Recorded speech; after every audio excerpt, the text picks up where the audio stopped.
em Folha começa agora mais uma transmissão ao vivo, direto aqui da redação da Folha de São Paulo, para falar do julgamento da presidente Dilma Rousseff em Brasília.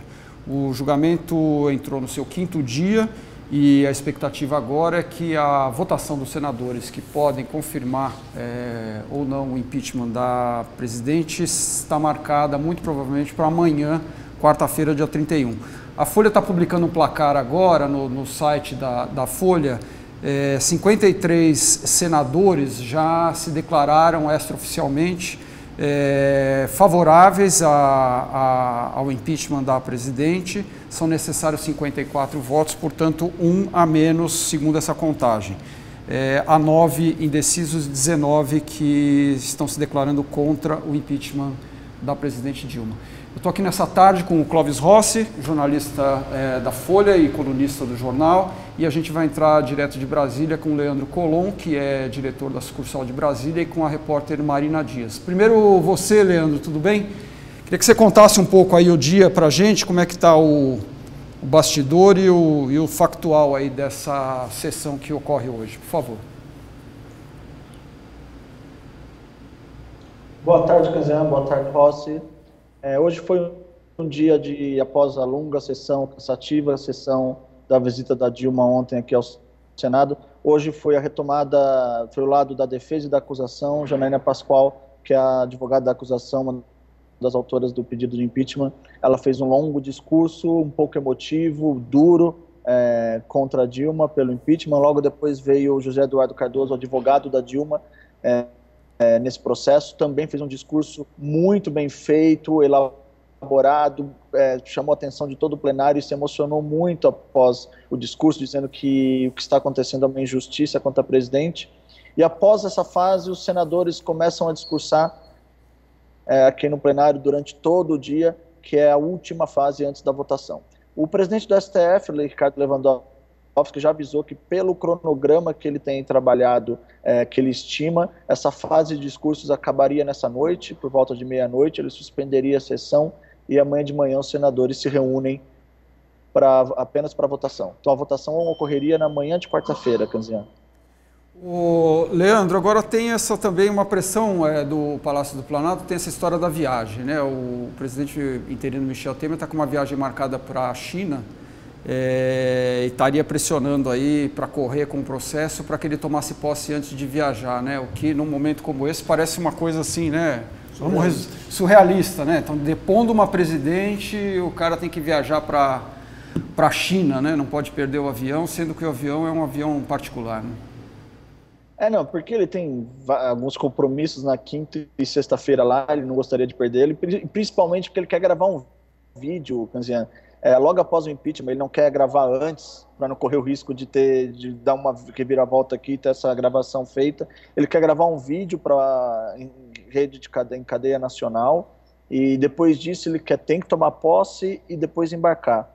Há uma pressão aqui para que a base aliada do governo dele acelere nos discursos, mas é muito difícil, porque a grande chance de cada senador aparecer em rede nacional, nos seus estados, a oportunidade final histórica também de registrarem a posição deles. Então acho difícil que ele consiga acelerar, a não ser que o Lewandowski quer trabalhar com o cansaço dos senadores, então pode ser que alguma coisa adiante. Eu apostaria nesse momento que a votação ocorra somente na manhã de quarta-feira. E você falou agora há pouco do placar, Canzian, 53-18, né? Eu acho que a aposta aqui, agora há pouco eu estava no plenário, é que deve ficar entre 60 votos a 20 pelo impeachment, ou 59-21, e o único voto aí que teria dúvida seria do presidente do Senado, Renan Calheiros, que tem vinha dizendo que não vai votar, e há um mistério em torno do voto dele, se ele poderia ou não, enfim, declarar o voto dele pelo impeachment. Eu apostaria que não, posso errar. Então meu placar seria de 60-20 nessa votação amanhã pela manhã. 60-20, levando em conta que são necessários 54. Leandro, obrigado, bom trabalho por aí. Bom, Rossi, e aí, qual é a sua impressão geral sobre este processo segundo desde a redemocratização em que se impeacha um presidente no Brasil? É triste, é triste você ter em pouquíssimo espaço de tempo, né? O impeachment anterior foi em 1992, são, portanto, 24 anos, em que você recebe, de repente, 2 presidentes caixa preta, Quem é que sabia o que o Itamar ia fazer ao assumir a presidência da República? Ele havia sido eleito na chapa do Collor, portanto, teoricamente era um colorido, portanto, teoricamente deveria seguir as linhas básicas do governo do titular. E, de repente, vira presidente da República e faz coisas completamente ao contrário. E agora você tem uma caixa preta ainda maior, porque o PMDB não tem candidato presidencial desde 1994, portanto, há 22 anos, e, portanto, não teve a necessidade nenhuma de elaborar um programa de governo para o país durante 22 anos. Qual é o programa do PMDB, portanto, do Michel Temer? Você sabe? Eu não tenho a menor ideia. Então, é ruim para o país, é ruim para o funcionamento da democracia você ter esse tipo de presidente caixa preta, de repente, e dois deles em tão curto espaço de tempo, né? E o fato de que dos 4 presidentes eleitos diretamente após a redemocratização, 2 perderam o mandato no percurso Collor e agora a Dilma, né? Se é que realmente o Leandro Colombo está certo no placar dele, sei lá, né? Não, e é interessante isso que você falou, né, do PMDB nunca ter tido o candidato e nem ter precisado disso, né, porque estava sempre a reboque do governo de plantão, né, e só lembrando que foi um pouco feio, né, toda essa transição, porque lá atrás, antes do processo de impeachment, Michel Temer já se apresentou ao Brasil como a pessoa que podia dar a solução para a crise, etc. Quer dizer, União Nacional. Passou uma rasteira com a presidente ali no Palácio do Planalto ainda, né? Não, e mais, o PMDB é um partido que governou com o Fernando Henrique, quer dizer, governou com o Itamar Franco, governou com o Fernando Henrique, governou com o Lula e governou com a Dilma. Quer dizer, se você considera que o Fernando Henrique e o Lula são os 2 polos opostos da política brasileira e o PMDB esteve com ambos, que diabos é que quer o PMDB quando crescer, né? Então você vai realmente uma caixa preta, né? Bom, a gente vai voltar para Brasília então com a repórter Marina Dias. Tudo bem, Marina? Boa tarde aí. Boa tarde, Canzian. Boa tarde, Clóvis. Tudo bom? Tudo bem, e você? Marina, conta pra gente aí, quais serão aí, você está soltando uma reportagem agora no site da Folha, quais serão aí os próximos passos, né, da presidente Dilma se vier a ser confirmado o impeachment dela até amanhã? Isso, Canzian, a equipe de defesa da presidente afastada Dilma Rousseff já preparou 2 ações para recorrer ao Supremo Tribunal Federal caso o impeachment seja confirmado na votação que deve ser amanhã pela manhã, como disse o Colom. São 2 ações que, segundo o advogado da Dilma, José Eduardo Cardoso, vão questionar a justa causa e os vícios do processo. Eles ainda estão traçando a melhor estratégia, os melhores argumentos, mas o Cardoso me disse que são 2 ações inicialmente. Eles podem elaborar novas, mas que vão principalmente atacar que as pedaladas fiscais e a elaboração dos decretos de crédito suplementar não são, nas palavras do Cardoso, aptos a configurar crime de responsabilidade, que é do que a presidente afastada Dilma está sendo acusada. E, além disso, ele pode abordar também a questão dos senadores que anteciparam os votos antes mesmo do início do julgamento, já falando que iriam votar contra a presidente afastada, e ele diz que esses são vícios do processo e por isso ele vai recorrer ao Supremo. Isso já está decidido e vai ser feito assim e se o impeachment for confirmado na quarta-feira. Marina, e qual é o clima aí no entorno da presidente, né? Hoje de manhã a gente viu fotos aí, etc. Ela recebeu o Chico Buarque, né, que esteve ontem na galeria lá do Senado. Ela recebeu para um café da manhã no Palácio da Alvorada. Enfim, conta pra gente um pouco aí desse entorno, né, que... Enfim, se o processo realmente acabar amanhã e esse placar tiver certo, ela deixa de ser presidente e vai sofrer aí as punições a partir de quarta-feira. Isso, Canzian.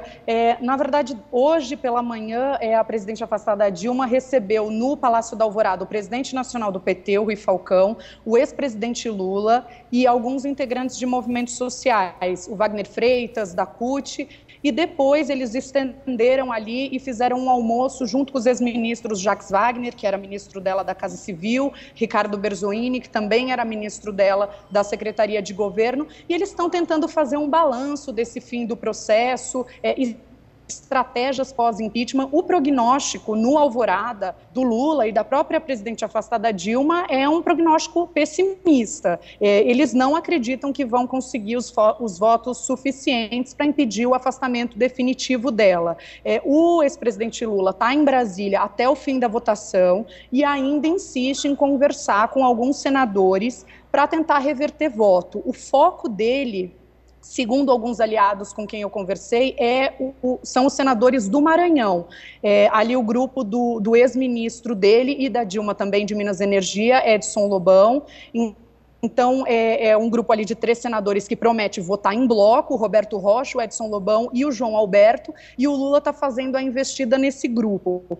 Mas, como eu disse, o prognóstico deles é negativo. Hoje eles estão observando a votação, a presidente afastada Dilma costuma pedir alguns relatórios durante o dia para auxiliares, ela não gosta de ver a sessão pela TV, e para saber os discursos desses indecisos, né, na tribuna, se eles estão fazendo alguma indicação de voto, e é esse mapeamento que ela está fazendo lá pelo Alvorada.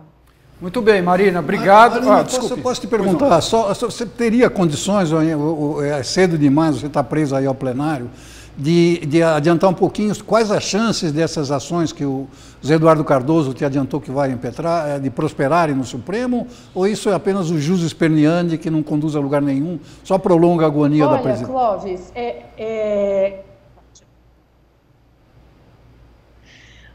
Olha, Clóvis, é discutível mesmo se o judiciário pode ou não apreciar o impeachment. O Cardoso sabe que isso é questionável, sabe que de repente ele vai entrar com recurso no STF e a corte vai dizer, olha, não podemos falar, não podemos apreciar essa questão e aí vai ser uma derrota. Ele diz que é uma bala de prata, ele reconhece os riscos, mas ele tem dito que quando há uma ameaça ao direito, que na opinião dele há essa ameaça ao direito à presidente afastada Dilma Rousseff, então o judiciário, segundo ele pela Constituição, é obrigado a apreciar. Então, se o Supremo apreciar, aí a gente precisa ter um termômetro dos ministros ali, que algumas cartas já são marcadas, né? Gilmar Mendes geralmente vota contra esse tipo de ação pela presidente Dilma, mas é difícil saber como o plenário do Supremo se comportaria, e aí tem essa questão antes ainda, se o Supremo vai apreciar ou não esse tipo de ação.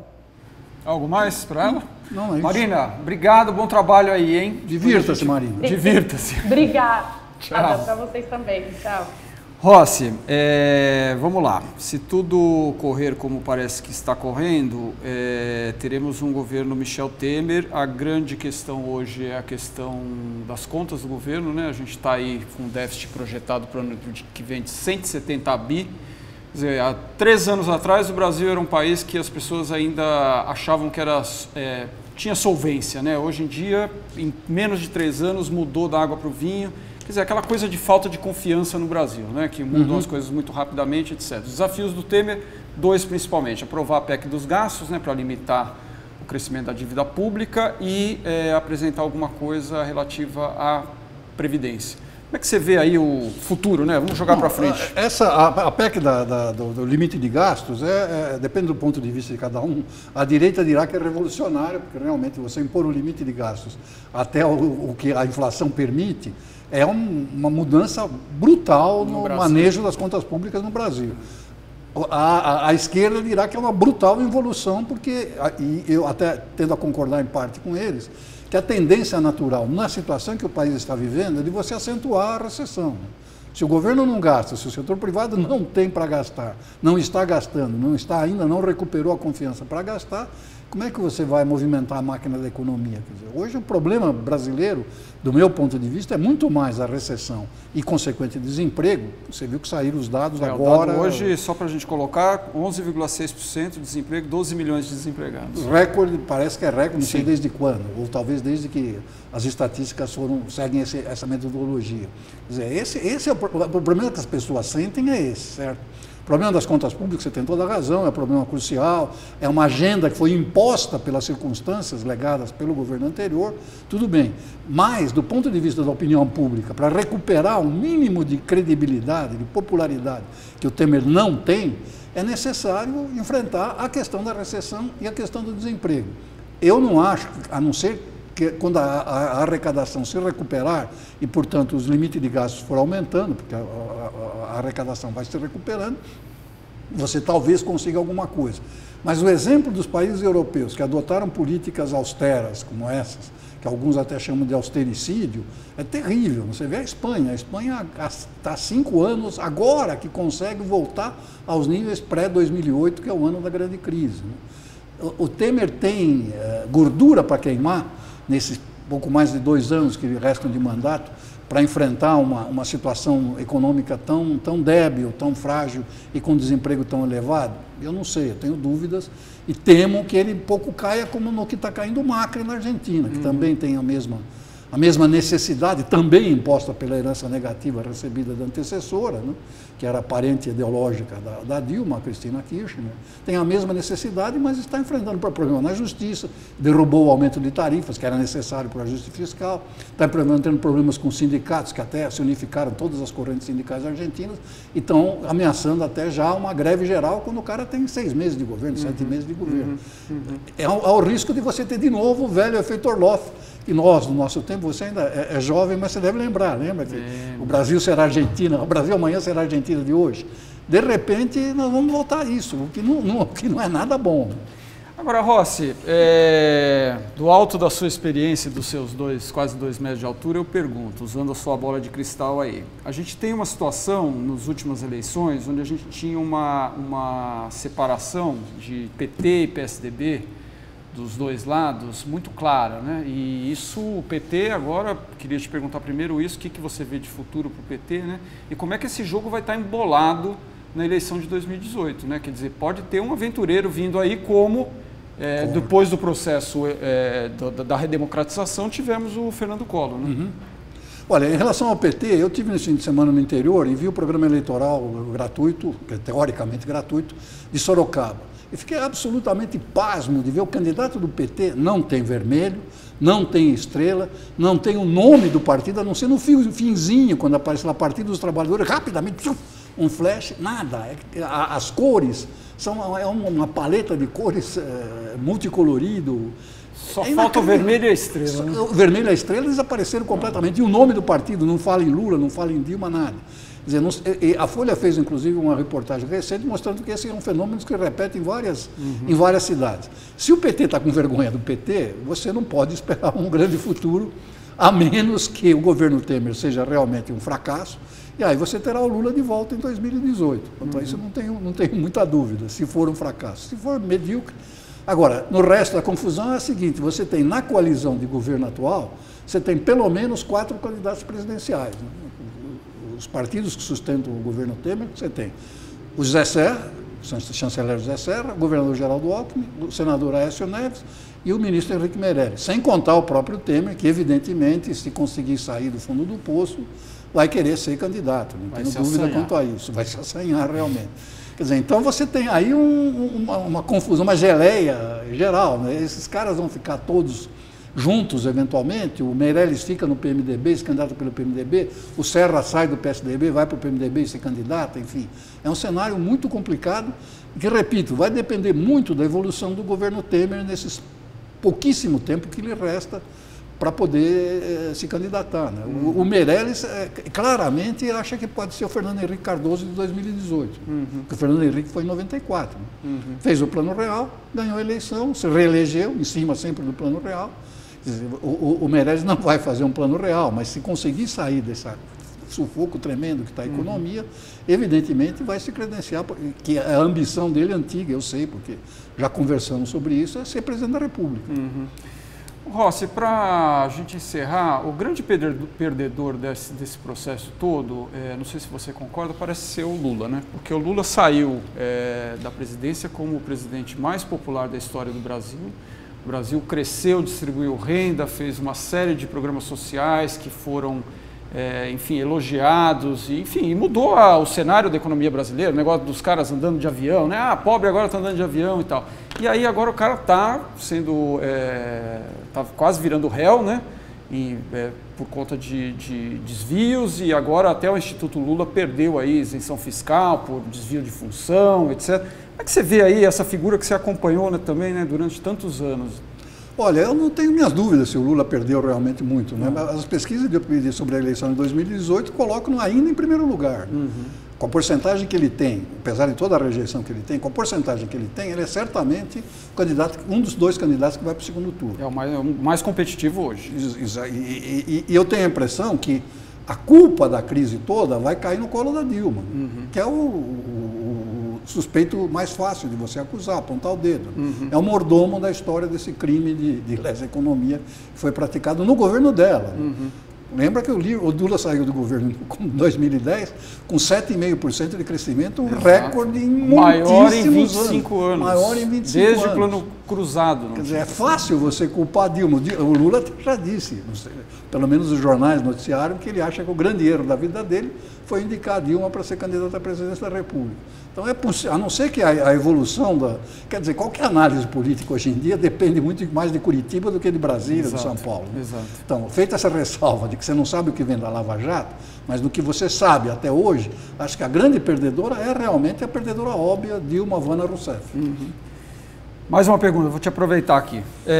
Eleição municipal. Temos aí Russomano, que está liderando as pesquisas, né? Muito provavelmente irá para o segundo turno. Quem é que você apostaria aí R$100 que vai para o segundo turno com ele? Olha, eu vou repetir o que eu digo sempre quando me pedem previsões sobre o futuro, a historinha do Marco Maciel, o ex-vice-presidente, que quando lhe perguntavam previsões sobre o futuro, ele remetia a um beck pernambucano chamado Ananias, que jogava acho que no Santa Cruz.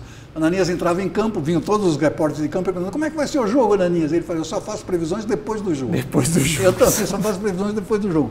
Mas, pelo que tem hoje, já para não deixar você sem resposta, eu acho que a maior chance hoje é a da Marta, né?